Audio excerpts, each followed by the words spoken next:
네, 오늘은 히브리서부터 유다서까지 이제 남아있는 서신서에 대해서 말씀을 선포하겠습니다. 먼저 이제 히브리서를 살펴보면 이 히브리서는 모든 서신서들 가운데 유일하게 저자가 미상입니다. 그러니까 서체나 여러 가지 내용으로 봐서 많은 사람들을 추측하기는 하지만 특별히 어떤 사람을 이렇게 특정할 수가 없어서 이제 작자 미상의 서신으로 남아 있습니다. 이 히브리서에서 가장 강조하는 것은 예수님이 대제사장이다 하는 것을 강조하면서 유대인 그리스도인들에게 쓴 편지입니다. 그러니까 유대인이었는데 이제 예수를 믿게 된 이제 크리스찬이 된 것이죠. 근데 이 사람들에게 이 히브리서를 왜 썼냐면 이들이 이제 핍박도 잘 견뎠어요.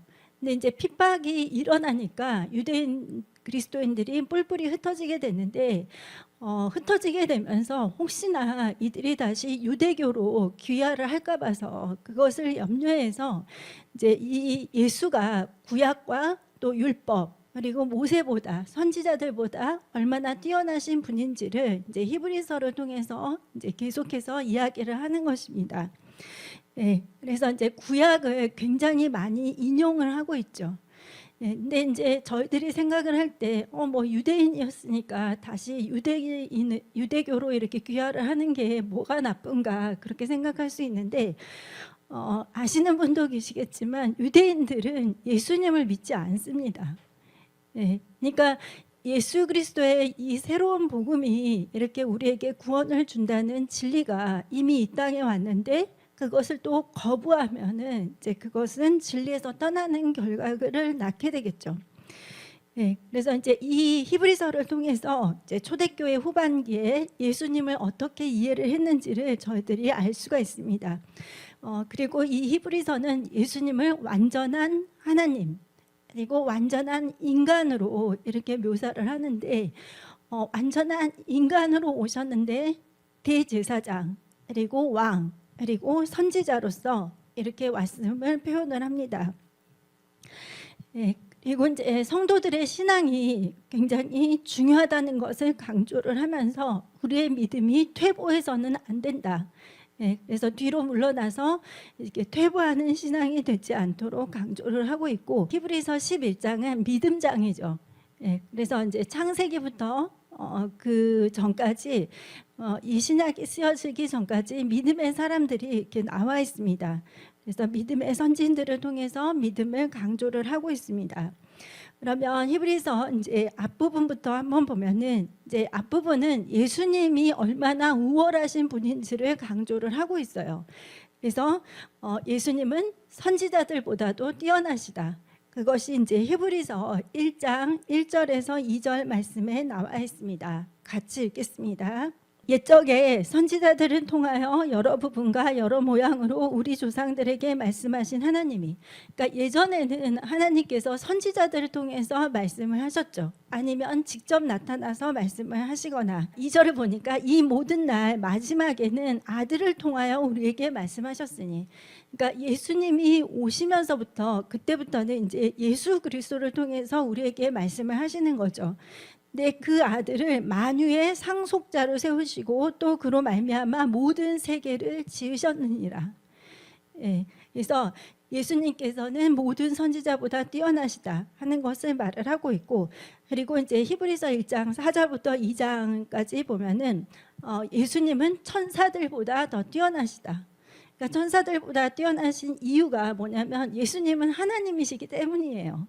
그러니까 하나님의 신성을 볼 때 하나님은 천사들보다 뛰어나시다. 그리고 또 예수님은 완전한 인간으로 오셨죠. 완전한 인간으로 오셨기 때문에 십자가에 피를 흘리고 우리의 모든 죄를 대속하는 대속 제물이 되실 수가 있었습니다. 그리고 완전한 하나님이셨기 때문에 이제 부활을 하실 수가 있었겠죠. 그래서 초대교회에는 예수님은 그 인간의 육신의 몸을 입고 오지 않았어. 이런 이단들이 있었어요. 근데 그렇게 되면은 예수님의 그 보혈이 그 십자가의 피가 아무런 의미가 없어지는 거기 때문에 저희들도 이 시대에 중요한 것은 예수님이 완전한 사람이자 완전한 하나님으로 오셨다 하는 것을 인정을 해야 됩니다. 그리고 이제 히브리서 3장에서 4장 13절까지는 모세보다 뛰어나신 예수님에 대해서 말을 하고 있습니다. 근데 이 모세는 어떤 사람인가 하면은 율법을 나타내는 사람이죠. 예. 그래서 율법의 상징인 이 모세보다 예수님이 뛰어나시다. 사역에서나 인성에서나 다 뛰어나시다는 것을 말을 하고 있습니다. 그리고 이제 히브리서 4장부터 보면은 예수님께서 하셨던 이 사역에 대해서 말을 하고 있는데 이제 그리스도는 대제사장이라는 것을 이렇게 설명을 하고 있습니다. 그래서 예수님은 직위에 있어서나 자격에 있어서나 그리고 대제사장의 그 반열에 있어서나 가장 뛰어난 분이라는 것을 말을 하고 있습니다. 네, 그리고 이제 또 예수님께서 우리와 맺으신 언약은 처음에 하나님께서 주신 율법보다 훨씬 더 우위에 있는 그런 언약이거든요. 그래서 이 히브리서는 예수께서 주신 그 구원의 복음을 더 나은 언약, 그리고 새 언약이라고 이렇게 설명을 하고 있습니다. 그리고 이제 구약에 보면은 사람이 성막을 만들었잖아요. 예, 그래서 옛 언약과 이 성소와 제사는 인간의 손으로 지은 제사였습니다. 성소였고, 하지만 예수님께서 하신 이 제사, 그리고 예수님 자신이 성전이 되셨죠. 예, 그래서 이 새 언약의 성소와 제사는 예수 그리스도의 피로 이룬 온전한 성소입니다. 그리고 예수님을 통해서 영원한 속죄가 이루어졌죠. 예, 그러니까 이 예수께서 주신 복음은 구약의 율법보다도 훨씬 더 나은 언약이고 새 언약이라는 것을 설명하고 있습니다. 그리고 이제 히브리서 이 뒤쪽에 이제 10장부터 13장까지는 믿음으로 사는 그리스도인, 그러니까 그리스도인들은 믿음으로 살아야 한다는 것을 설명을 하고 있습니다. 네, 그래서 믿음에 대한 확신을 꼭 가져야 한다 이렇게 강조를 하는데 참 마음과 온전한 믿음으로 하나님께 나아가라 이렇게 권면을 합니다. 네, 히브리서 10장 19절에서 20절까지 말씀, 그리고 22절까지 같이 읽어보겠습니다. 그러므로 형제들아 우리가 예수의 피를 힘입어 성소에 들어갈 담력을 얻었나니, 우리가 그 하나님 보좌 앞 지성소에 들어갈 수 있는 담력을 어떻게 얻었나? 예수님의 피로. 그리고 20절에 보니까 그 길은 우리를 위하여 휘장 가운데로 열어놓으신 새로운 살 길이요 휘장은 곧 그의 육체니라. 예수님께서 돌아가셨을 때 그 지성소의 앞에 가려져 있던 휘장이 위에서부터 아래까지 다 찢어졌죠. 그것처럼 이 휘장은 곧 그의 육체, 예수님의 육체라고 했습니다. 그러니까 예수님의 그 살이 찢기고 피를 흘리셔서 우리가 하나님께 나아갈 수 있는 새로운 살 길을 열어놓으신 거예요.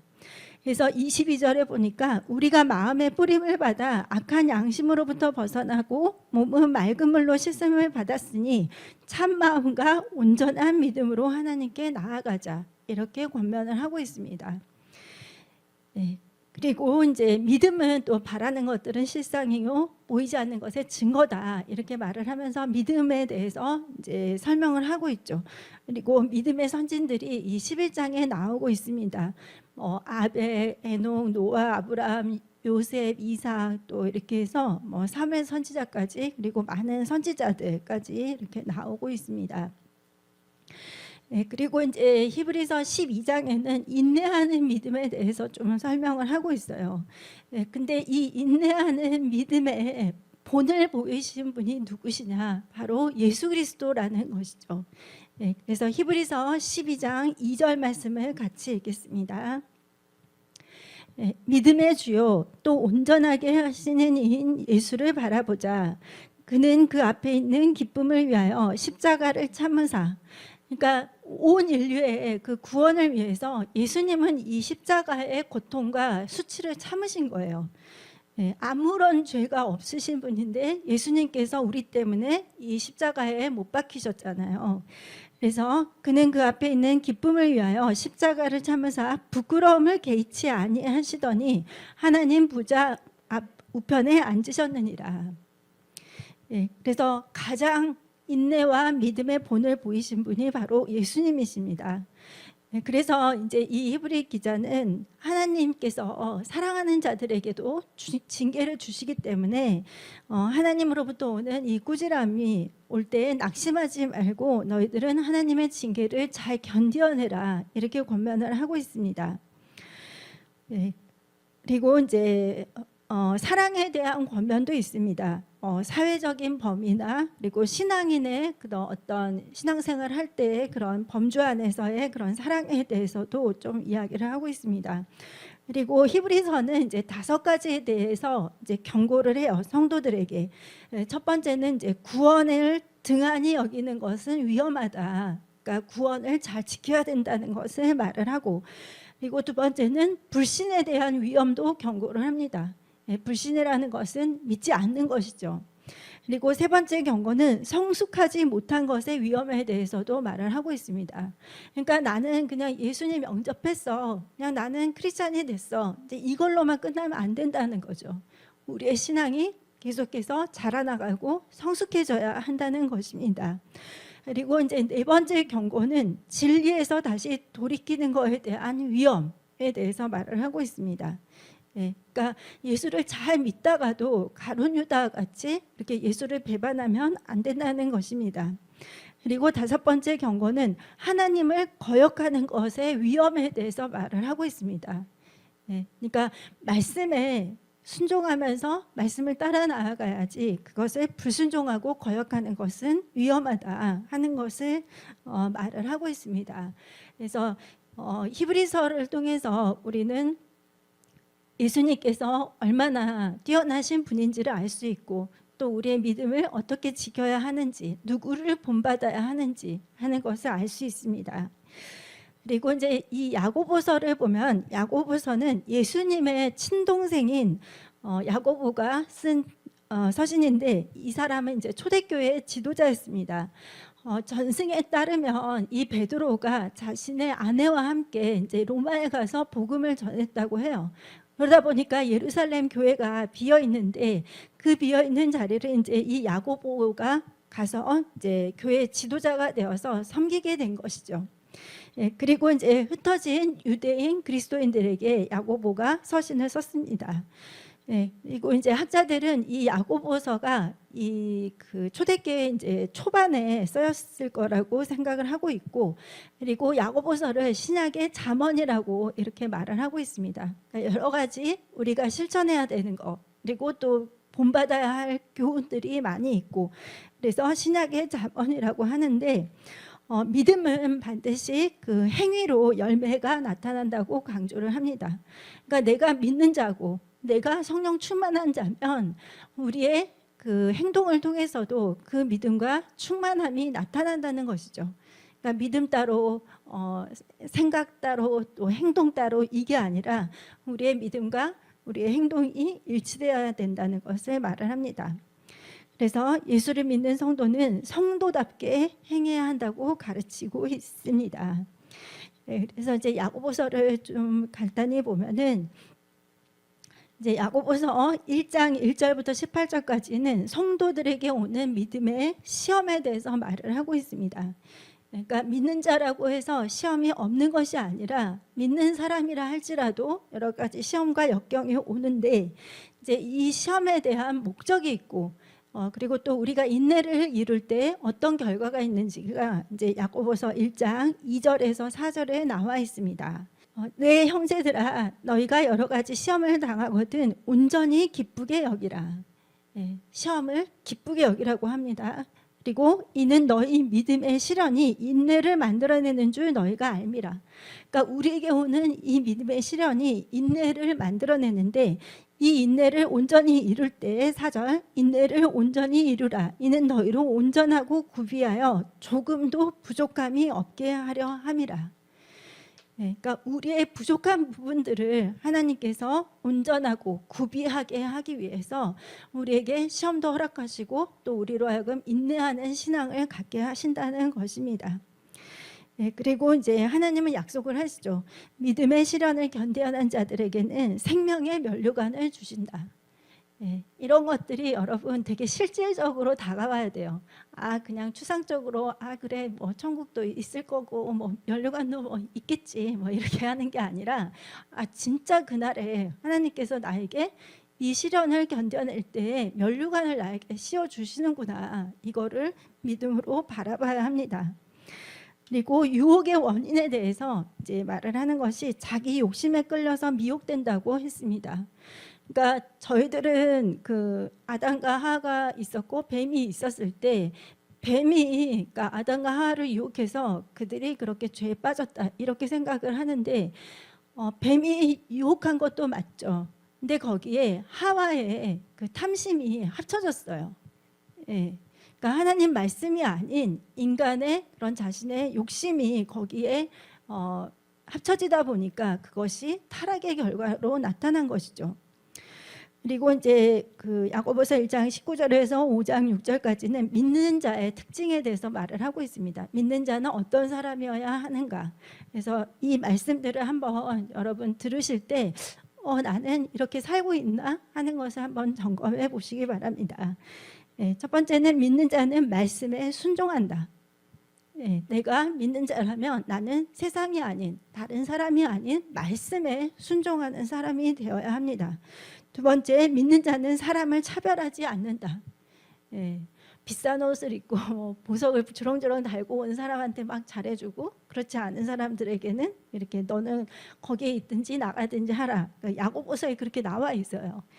그렇게 하면 안 된다. 그리고 세 번째, 믿음은 행함으로 나타난다. 그러니까 내가 믿는 바가 바로 나의 행위를 통해서 드러나는 거예요. 그리고 네 번째, 믿는 자는 입술을 다스린다.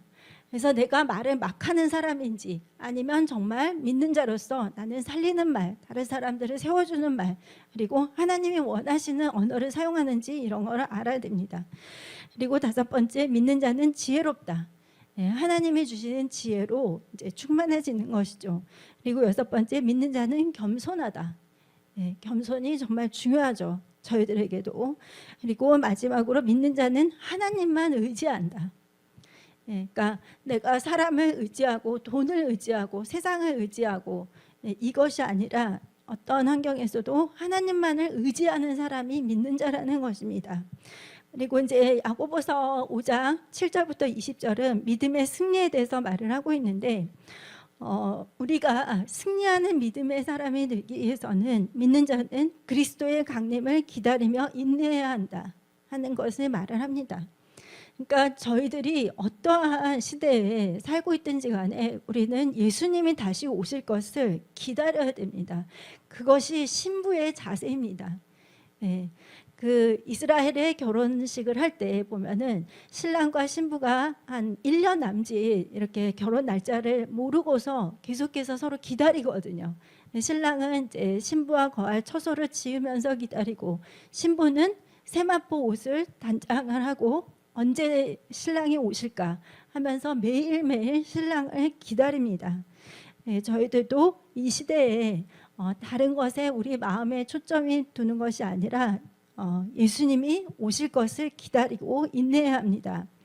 그리고 믿는 자는 학대받는 자들을 위해서 기도한다.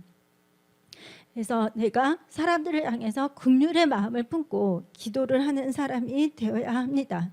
그리고 마지막으로 믿는 자는 죄인을 돌아오게 한다.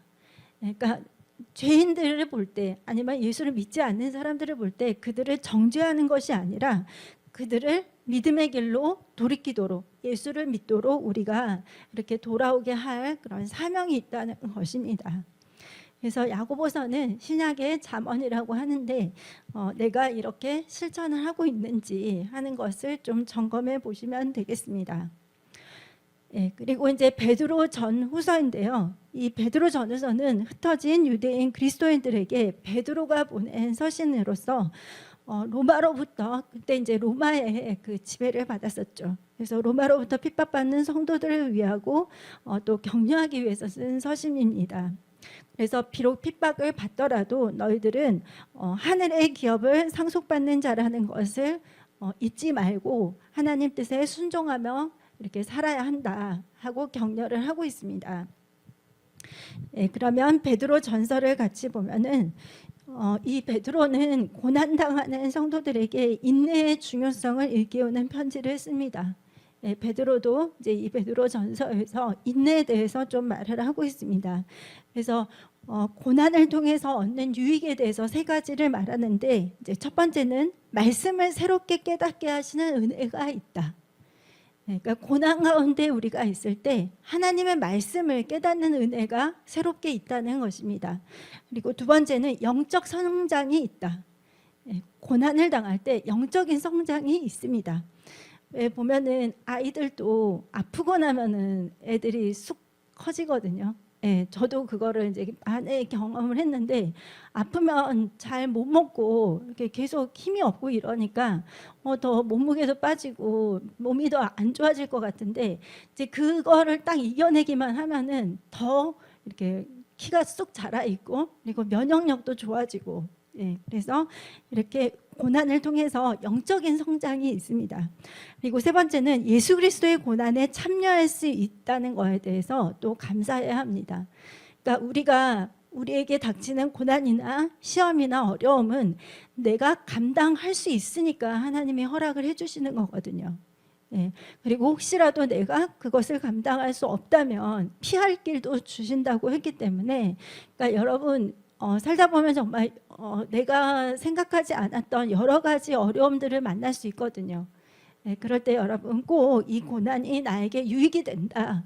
하나님은 감당하지 않은 시험을 주시지 않고, 또 내가 감당하지 못한다면 피할 길도 주신다 하는 것을 꼭 아시기 바랍니다. 그래서 이제 베드로전서 1장과 2장 앞부분은 성도의 구원에 대해서 말을 하고 있습니다. 현재의 고난이 어떤지, 그리고 장래에 대한 소망에 대해서 좀 언급을 하면서, 너희들은 모든 행실에 거룩한 자가 되라. 서로 사랑하라. 그리고 순전하고 신령한 젖을 사모하라. 이것은 말씀이죠. 말씀을 사모하라는 것이고, 그리고 신령한 제사를 드릴 거룩한 제사장이 되라. 왜냐하면 너희들은 왕 같은 제사장들이기 때문이다. 그리고 육체의 정욕을 제어하라고 이렇게 말을 하고 있습니다. 그리고 베드로전서 2장 이제 13절에서 3장 12절까지는 이제 순종에 대해서 좀 이야기를 하고 있습니다. 그래서 이제 정부, 그러니까 인간의 제도이죠. 사회 안에 세워진 그 제도와 질서에도 순종하라. 그리고 까다로운 자들에게도 순종하라. 예수님께서도 친히 십자가에서 그 우리 죄를 담당하셨기 때문에. 그리고 아내는 남편에게 순종하고 남편은 아내를 귀히 여겨야 한다. 그리고 선을 행하고 화평을 구하라 하고 말을 하고 있습니다. 그리고 이제 3장 13절부터 5장 마지막까지는 이제 성도들의 고난에 대해서 설명을 하는데, 고난을 당할 때 어떻게 해야 되는지에 대해서 좀 이야기를 하고 있습니다. 그리고 고난의 본을 보이신 분이 예수님이다 하는 것을 말을 하는데요. 우리가 고난 중에 있을 때 지켜야 할 명령은 뭐냐면, 정신을 차리고 근신하여서 기도한다. 나에게 고난이 올 때. 그리고 서로 사랑한다. 그러니까 나에게 고난의 원인의 제공자를 내가 미워하고 핍박하고 이것이 아니라, 그때도 우리는 사랑을 지켜나가야 합니다. 그리고 서로 봉사하고 그리스도의 고난에 참여하는 것으로 즐거워하라. 고난당할 때 또 하나님께 영광을 돌리라. 굉장히 사실 쉽지는 않죠. 우리가 성경을 읽을 때는 그렇구나, 고난당할 때 이렇게 즐거워하고 서로 사랑하고 또 하나님께 영광 돌리고 그래야 되는데, 사실 그게 쉽지는 않지만 저희들의 그 믿음이 더 성숙해지면 성숙해질수록 이제 이 말씀에 더 가까이 저들이 다가갈 수가 있습니다. 그리고 이제 고난 중에 있는 사역자들에게는 양떼를 잘 보살피라 이런 말씀을 있고, 그리고 성도들은 스스로 겸비하라 이렇게 말을 하고 있습니다. 그리고 이제 베드로 후서를 보면은 여기에서는 이제 좀 이단에 대해서 설명을 하고 있습니다. 그러니까 이 시대에 그 거짓 교사들이 멸망하게 할 이단들을 끌어들여서 성도들로 하여금 하나님의 뜻에서 벗어나게 만들기 때문에 이제 이거에 대해서 경고를 하고 있는 것이죠. 그래서 이 이단들은 방탕한 삶에 빠지게 하거나, 그리고 하나님의 뜻에 대해서 무시하도록 또 주의 재림이 지체되는 것에 대해서 또 비웃으면서 그거에 대한 중요성을 없애고 쾌락을 추구하고 살라고 말을 합니다. 예. 하지만 이제 예수님이 다시 오신다는 약속은 진짜 성경에 분명한 약속이죠. 예, 예수님의 재림이 이 신약에는 318회나 언급이 되어 있습니다. 예, 그래서 이 시대도 마찬가지지만 그때 당시에도 교회 지도자들이 이런 거짓 주장을 일삼는 자들의 정체를 밝혀내고 분리시켜 성도들의 믿음을 지켜야 하는 것이 매우 중요했습니다. 그러니까 목사님들은 분별력이 있으셔야 되겠죠. 예, 아무리 이렇게 큰 교회나 뭐 유명하신 분들이 뭐 종교 다 같이 하나 돼야 됩니다. 뭐 우리는 서로 싸우면 안 됩니다. WCC, WEA 뭐 한국 교회를 위해서 필요합니다. 이렇게 아무리 주장을 하더라도 먼저 이제 교회 지도자들이 이거에 대해서 정확한 분별력을 가져야 되고, 그리고 그 정체를 밝혀내고 무엇이 잘못됐는지, 그래서 그거에 대해서 성도들에게 설명을 해주고 나아갈 방향을 제시를 꼭 해줘야 됩니다. 그래서 우리는 이 거짓 가르침에 맞서기 위해서 진리에 대한 지식으로 충만해야 합니다. 그러니까 이 비진리를 이겨내는 힘은 진리를 잘 아는 것에 있습니다. 그러니까 우리가 하나님의 말씀에 무장하면 무장을 할수록 이런 미혹의 영들로부터 우리는 자유케 될 수 있다는 것이죠. 그래서 베드로후서 1장에 보니까 그리스도의 성장과 성숙에 대해서 이야기를 하는데, 여기서 이제 말씀은 그리스도 안에서 자라가라, 부르심과 택하심을 굳게 하라. 오늘 목사님께서 말씀하셨죠. 하나님이 다 부르셨는데 그 택하심을 끝까지 내가 지켜야 되겠죠. 근데 가룟 유다는 부르심을 받았지만 그 택하심을 지키지 못했어요. 그러니까 부르심과 택하심을 내가 굳게 해야 됩니다. 그리고 이제 성경은 하나님의 감동으로 된 것으로 하나님의 완전한 말씀이다 하는 것을 베드로후서 1장 21절을 통해서 말을 하고 있는데요. 말씀을 같이 한번 보겠습니다. 예언은 언제든지 사람의 뜻으로 낸 것이 아니오 오직 성령의 감동하심을 받은 사람들이 하나님께 받아 말하는 것임이라. 그래서 성경은 완전한 하나님의 말씀이고 오류가 없습니다. 그래서 여러분이 이 세상에서 그냥 제일 안전하고 완벽한 책을 내가 읽겠다 하면은 성경을 읽으시면 됩니다. 솔직히 말씀드려서 성경 이외에 그 별다른 다른 책들을 굳이 많이 읽지 않아도 된다고 저는 사실 생각을 하거든요. 그래서 성경은 완전한 하나님의 말씀입니다. 그리고 베드로후서 2장은 이 거짓 교사들에 대해서 좀 이야기를 하고 있습니다. 이들은 멸망하게 할 이단들을 가만히 끌어들여 주를 부인하고 멸망의 길을 가게 합니다.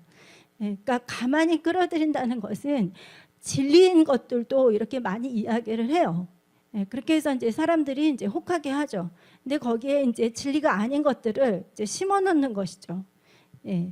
그래서 이 독초들이 우리가 잘 이렇게 인식을 하지 못하면 계속 자라게 됩니다.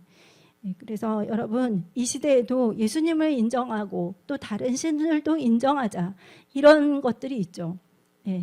하나님은 한 분인데 그 하나님을 기독교에서는 하나님이라고 하고, 카톨릭에서는 하느님이라고 하고, 또 이슬람에서는 알라라고 하고, 또 불교에서는 부처라고 하고, 그러니까 우리는 다 같은 하나님을 믿고 있기 때문에 우리는 다 하나다, 이런 논리를 또 펼치는 거거든요. 근데 우리는 절대로 타협할 수가 없죠. 그리고 이제 이 거짓 교사들은 나중에 결국 심판을 받게 됩니다. 그래서 과거에 이제 범죄한 천사들이 하나님으로부터 심판을 받았죠. 그리고 또 경건치 않은 자들이 이제 그 노아의 그 시대에 홍수 심판을 받았죠. 또 소돔과 고모라도 마찬가지로 심판을 받았습니다.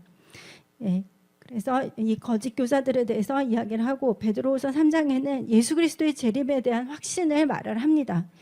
말세에 주의 강림에 대한 약속에 대해서 조롱하는 자들이 나타나는데 그렇지 않다. 예수님은 반드시 오신다. 그리고 하나님은 아무도 멸망하지 않고 다 회개에 이르기를 원하신다. 그리고 주의 날은 도둑같이 오기 때문에 우리는 주님을 항상 깨어 있어서 기다려야 한다. 그리고 이제 이 모든 그 거짓 교리에 대한 가장 좋은 해결책은 베드로후서 3장 18절에 나와 있습니다. 예, 이 베드로후서 3장 18절은 어디에 있냐면요. 저희 교회에 이렇게 들어오는 입구에 이 천정 그 윗부분을 보면은 이 말씀이 있어요. 예, 같이 읽겠습니다. 오직 우리 주 곧 구주 예수 그리스도의 은혜와 그를 아는 지식에서 자라가라. 영광이 이제와 영원한 날까지 그에게 있을지어다. 예, 그러니까 주의 날을 바라보면서 예수 그리스도를 아는 지식 안에서 이렇게 자라가야 한다는 것입니다. 예, 그래서 우리는 이 거짓 교사들에 대한 이 모든 잘못된 것들을 분별하고 잘 이겨내야 되고, 그리고 또 이런 것들을 우리에게 잘 지도해 줄 수 있는 영적인 그런 멘토가 있어야 되겠죠. 올바른 멘토가. 예, 목사님께서도 말씀하셨지만 이단의 그 교주와 함께 있으면 이단이 될 수밖에 없어요. 내가 신천지에 있으면서 나는 그냥 나 혼자서 올바른 복음을 잘 믿고 지켜내겠다. 절대로 불가능해요. 네, 그러니까 또 목사님이 아까 말씀하셨죠. 어제까지는 정말 정통 올바른 믿음이었어요. 근데 그 다음 날부터 갑자기 잘못된 길로 갈 수도 있거든요. 네, 그래서 우리는 두렵고 떨림으로 우리 구원을 이루어내야 합니다. 그리고 요한 1서, 2서, 3서인데요. 여기는 이제 교제와 사랑을 강조하고 여기서도 이단을 경계하라고 이렇게 서신을 보내고 있습니다. 이 요한 1서는 하나님과 교제할 때 성도에게 주시는 기쁨에 대해서 말을 하고 있는데요. 하나님과 교제하는 성도는 빛 가운데 행하고 말씀에 순종하는 삶을 살아갑니다. 그리고 하나님에 대한 사랑은 다른 사람에 대한 사랑으로 나타난다고 말을 하고 있습니다. 그러니까 어떤 분들은 나는 하나님을 너무 사랑해 하면서 이제 사람들을 좀 별로 미워하거나 싫어하는 분들도 있어요. 귀찮아 이러면서. 근데 그렇지가 않다. 하나님을 사랑하는 사람은 다른 사람들에 대한 사랑으로 그 사랑이 나타난다. 그래서 이제 요한일서 1장부터 2장 27절까지 보니까 하나님은 빛이시다. 너희들도 빛 가운데로 행하라. 그리고 또 너희들이 하나님 앞에 죄를 자복하면 모든 불에서 깨끗하게 하신다. 그리고 예수님은 온 세상 죄를 위한 화목제물이 되셨다. 그리고 하나님의 말씀을 지키는 자는 하나님의 사랑이 그 속에서 온전하게 되었다. 이거는 중요한 말씀이니까 한번 같이 보겠습니다. 요한일서 2장 5절 말씀입니다. 누구든지 그의 말씀을 지키는 자는 하나님의 사랑이 참으로 그 속에서 온전하게 되었나니 이로써 우리가 그의 안에 있는 줄을 아노라. 그러니까 내가 나는 하나님을 사랑해 하면서 하나님의 말씀을 계속 거부하고 또 불순종하고 이렇게 하면은 내 안에 하나님의 사랑이 있지 않다는 것이죠. 그래서 이렇게 하나님의 말씀을 지키는 자는 하나님의 사랑이 그 속에서 온전하게 되었습니다. 그리고 형제를 사랑하고 세상을 사랑하지 말고, 그리고 예수께서 그리스도이심을 부인하는 자가 적그리스도라고 이렇게 말을 하고 있습니다.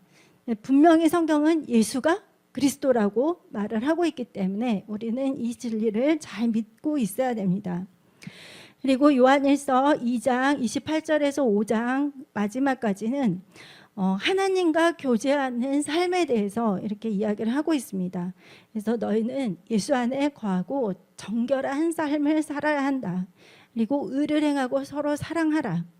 행함과 진실함으로 사랑하라. 또 영들을 믿지 말고 그 영들이 하나님께 속하였나 분별하라. 그리고 많은 거짓 선지자가 나왔다고 이야기를 하고 있습니다. 그리고 하나님이 우리를 사랑하신 것 같이 우리도 서로 사랑해야 된다. 그리고 이제 요한일서 5장 4절에 세상을 이기는 승리는 믿음이다 하는 것을 강조를 하고 있습니다. 그리고 또 요한일서 5장 14절에 보면은 하나님의 뜻대로 구하면 우리의 기도를 들어주신다. 이렇게 말을 하면서 요한일서를 마치고 있습니다. 그리고 이제 요한 2서는 이 편지에서 이제 한 여인을 칭찬을 하고 있는데요. 그 이유는 이 여인의 자녀들이 진리 안에서 행했기 때문입니다. 그래서 일부 학자들은 여인을 그냥 그 지역 교회를 비유적으로 표현을 해서 이렇게 분열하고 잔열하고 칭했다 이렇게 설명을 하기도 합니다. 예, 그리고 이제 그 당시에는 이제 많은 순회 전도자들이 있었어요. 그러니까 여러 지역을 돌아다니면서 예수님을 증거하는 사람들이 있었는데 사실 이들 가운데서는 올바르지 않은 그런 복음을 전하는 자들도 있었습니다. 그래서 너희들은 분별의 기준을 가지고 있어야 되는데 그 분별의 기준은 그들이 예수 그리스도를 육신으로 세상에 오신 하나님이라고 말하는가 아닌가 하는 것을 꼭 보라고 이렇게 말을 해주고 있습니다. 네, 그래서 요한 2서 보니까 너희들은 진리 안에서 행해야 되고 서로 사랑하라. 사랑은 말씀을 따라 행하는 것이다 라고 말을 합니다. 네, 저희들이 요한 2서 1장 6절 말씀을 같이 한번 보겠습니다. 또 사랑은 이것이니 우리가 그 계명을 따라 행하는 것이요. 그러니까 여기도 사랑하고 하나님 말씀이 같이 나와 있죠. 말씀에 따르는 것이 바로 사랑이다. 그리고 계명은 이것이니 너희가 처음부터 들은 바와 같이 그 가운데서 행하라 하심이라. 예수님께서 우리에게 주신 그 복음 가운데 우리가 행하는 것이 바로 하나님을 향한 우리의 사랑입니다. 그리고 이제 그 후반절에 보면은 이제 거짓 교사들을 피하라고 말을 합니다. 그러니까 예수 그리스도께서 육체로 오심을 부인하는 자들이 적그리스도라고 했거든요. 그러니까 우리는 예수님의 신성, 예수님의 인성 모두를 인정을 해야 됩니다. 그리고 이제 이 요한은 거짓 그 교사들과의 접촉을 하지 말라 이렇게 권면을 하고 있습니다. 예. 그리고 요한 3서도 이제 참된 교사와 사역자들을 잘 대접하라고 권면을 합니다. 그리고 또한 믿음의 사람을 잘 섬긴 가이오를 칭찬하고 있고 하나님의 사랑 안에서 다른 사람을 선대한 데메드리오를 본받으라고 말을 하고 있습니다. 그래서 이제 요한 3서 1장에서 8절까지는 진리 안에서 행하는 가이오, 형제들에게 관대한 가이오. 그래서 이 가이오라는 사람을 칭찬을 하고 있죠. 그리고 이제 뒷부분에 보니까 이 으뜸되기를 좋아하는 디오드레베를 이제 본받지 말라고 이렇게 말을 하고 너희들은 악한 것을 본받지 말고 선한 것을 본받으라고 말을 합니다. 그리고 이제 데메드리오는 너희들이 또 하나님 안에서 다른 사람을 선대했기 때문에 본받으라고 이렇게 말을 합니다. 그래서 이제 축도를 하고 마치고 있습니다. 그리고 이제 마지막으로 이제 유다서인데요. 유다는 바로 예수님의 동생입니다. 예수님의 동생이 쓴 이 서신은 이단을 경계하고 거짓 교사들을 조심하라는 내용입니다. 그래서 타락한 천사나 또 소돔과 고모라의 죄인 그리고 이스라엘 역사 속의 몇몇 사람처럼 하나님으로부터 돌아선 자들은 하나님의 진노를 피할 수 없다 하는 것을 말을 합니다. 그래서 반면에 이제 진실한 성도들은 그 안에 성령이 함께 하심으로 성령을 따라 행한다 이렇게 말을 하고 있습니다. 그래서 이제 앞부분에 유다서를 쓴 목적이 나와 있는데 그 목적은 뭐냐면 그 거짓 교사들의 위협을 이기고 또 믿음의 도를 위해 힘써 싸우라고 이런 권면의 말이 있습니다. 그리고 이제 하나님의 심판을 받을 자들과 미래에 있을 심판에 대해서 이야기를 하는데요. 이제 과거의 심판에 대해서도 이제 앞부분에 언급을 하는데 출애굽 이후에 하나님을 믿지 않은 자들에 대한 심판, 그리고 자기의 처소를 떠났던 천사들에 대한 심판, 그리고 소돔과 고모라가 받은 심판에 대해서 이렇게 이야기를 합니다. 그리고 거짓 교사들의 특징에 대해서 말을 하는데요. 이 거짓 교사들은 예수 그리스도의 권위를 부인을 해요. 그리고 육체를 더럽히게 하고 권위를 업신여기고 또 영광을 비방하고 그래서 이들이 따르는 길은 가인의 길, 발람의 길, 고라의 길이라고 설명을 하고 있습니다. 그러니까 악한 자의 길을 따르게 하는 것이 이 거짓 교사들의 특징이죠. 그리고 장차 있을 이들에 대한 심판도 분명히 언급을 하고 있습니다. 그래서 저희들이 이제 서신서까지 이렇게 다 살펴보고 마지막으로 이제 계시록 하나를 남겨놓고 있는데요. 어쨌거나 이 서신들은 바로 그 당시에 이제 성도들을 위한 말씀이기도 하지만 오늘을 사는 우리 모두에게도 꼭 필요한 말씀입니다. 그래서 서신서를 읽을 때 그 서신서를 쓴 사도들이 나를 위해서 썼구나 이렇게 생각을 하시고 서신서를 읽으시면 좋을 것 같습니다. 그리고 또 내일부터 이제 9월 1일인데요. 저희들의 믿음과 또 신앙이 어제보다는 오늘이 더 좋아지고 또 오늘보다는 내일이 더 좋아지고 이렇게 해서 더 성숙해지고 진보하는 그런 믿음의 사람들이 되시기를 예수님의 이름으로 축복합니다. 네, 그러면 기도하고 마치겠습니다.